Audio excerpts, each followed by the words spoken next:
즐거운 저녁 시간 보내고 계십니까? JTBC 8시 뉴스입니다. 사흘째 이어지던 폭염특보가 해제됐습니다. 오늘 낮 최고 기온은 폭염경보가 내려진 완주와 익산, 여산이 각각 34.2도로 가장 높았습니다. 전주는 낮 최고 기온이 30.6도를 보였고 전주 등 10개 시군에 내려진 폭염주의보는 오늘 오후 6시에 해제됐습니다.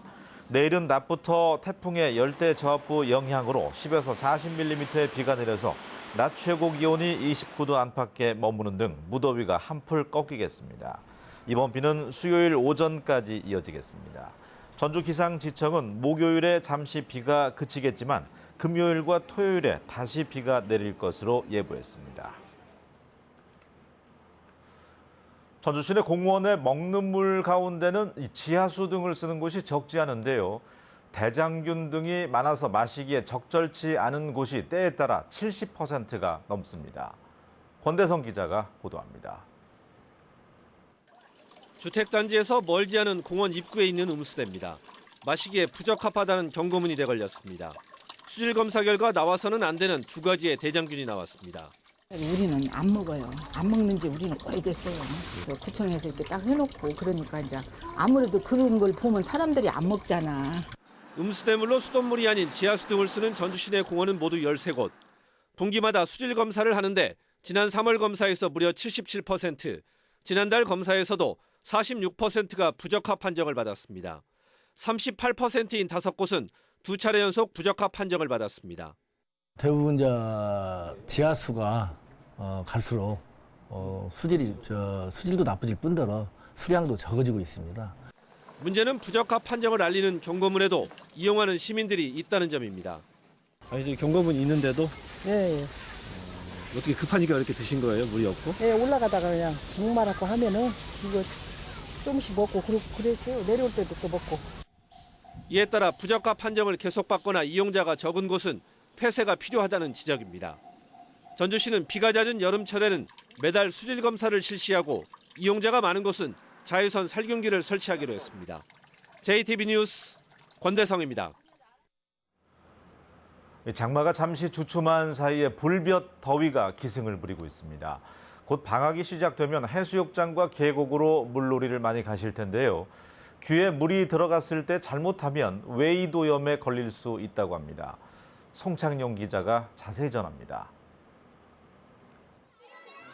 숲 사이로 흐르는 시원한 계곡물에 피서객들이 몰려들었습니다. 너도 나도 물속에 뛰어들어 신나게 물놀이를 즐깁니다. 오랜만에 가족들이랑 오니까 맛있는 것도 먹고 공기도 좋고 시원한 곳에 와보니까 물놀이도 하고 친구도 새롭게 사귀고 기분이 너무 좋아요. 더위를 식히는데 물놀이가 제격이지만 주의해야 할 질환이 있습니다. 귀에 물이 들어가거나 습해지면서 염증이 생기는 웨이도염입니다. 겉으로 큰 이상이 없지만 통증과 멍멍함 등의 증상이 나타납니다. 열감이 느껴지거나 턱을 움직일 때 통증이 발생하기도 합니다. 해마다 전국에서 160만 명이 치료를 받는 질병입니다. 웨이도염을 예방하기 위해선 귀에 물이나 이물질이 들어가지 않도록 신경 써야 합니다. 물이 들어갔을 땐 자연스럽게 흘러나오게 하거나 부드러운 휴지로 닦아내는 게 좋습니다.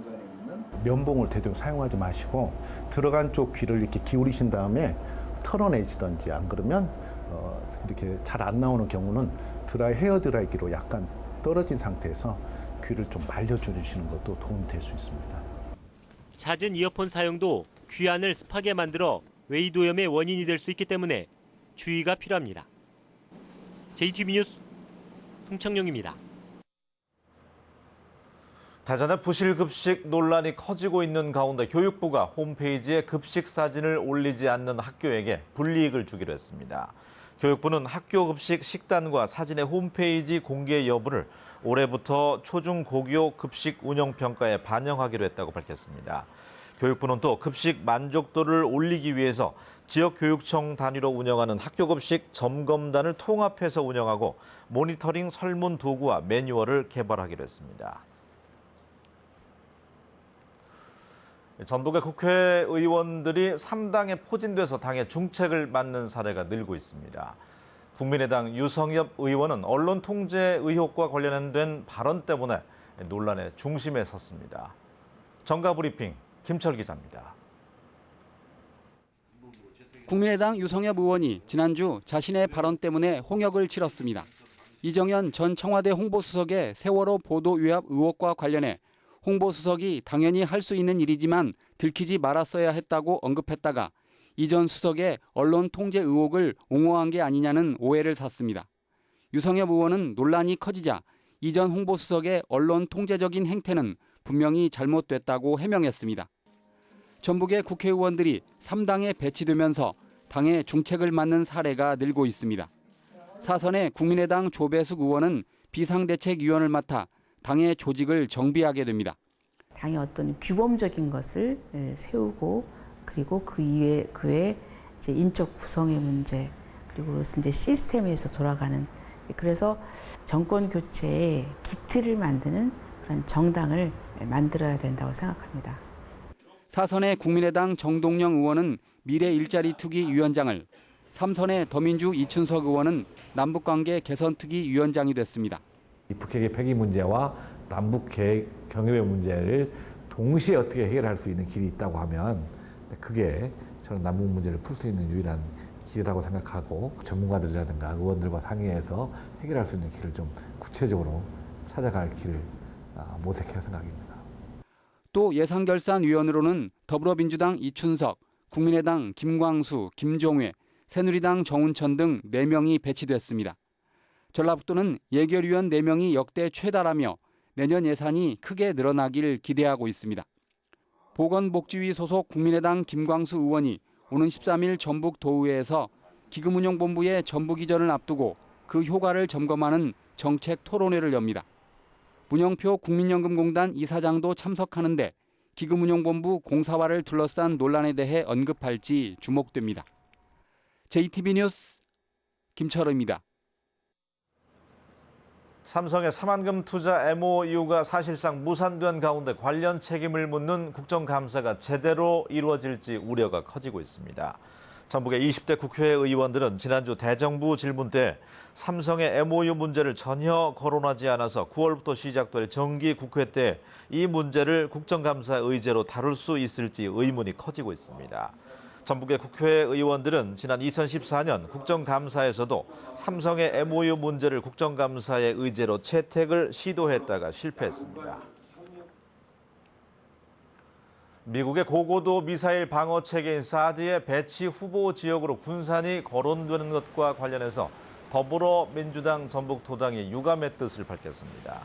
더민주는 지난 3월에 한민구 국방부 장관을 만나서 군산에 사드가 배치되면 사만금 개발과 기업 유치에 큰 차질이 우려된다는 뜻을 전달했다며 군산이 후보지로 계속해서 거론되면 대책위원회 구성 같은 저지투쟁을 불사하겠다고 주장했습니다. 중소기업과 소상공인 등을 대상으로 대중국 수출 전략에 대한 교육이 실시됩니다.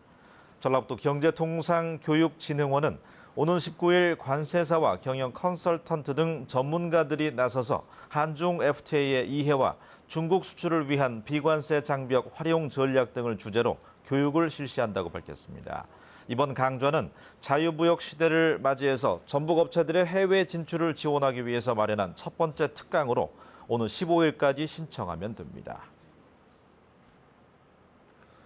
전주시가 지속 가능한 생태 도시를 위해서 61개의 세부 실천 계획을 확정했습니다.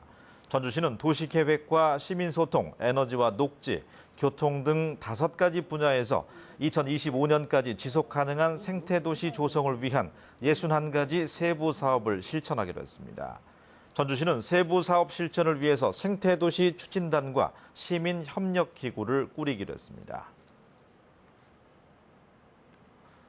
군산 신흥동 고지대가 근대 시민들의 삶터를 재현하는 근대 마을로 조성됩니다. 군산시는 2019년까지 72억 원을 투입해서 신흥동 일대 10,000제곱미터에서 오래된 주택 등을 사들인 뒤에 게스트하우스와 근대 생활 체험관 그리고 문화 놀이터 등을 조성한다고 밝혔습니다. 군산시는 근대 역사 문화와 도시 재생 활성화 지역을 묶으면 새로운 관광 자원이 될 것으로 기대하고 있습니다.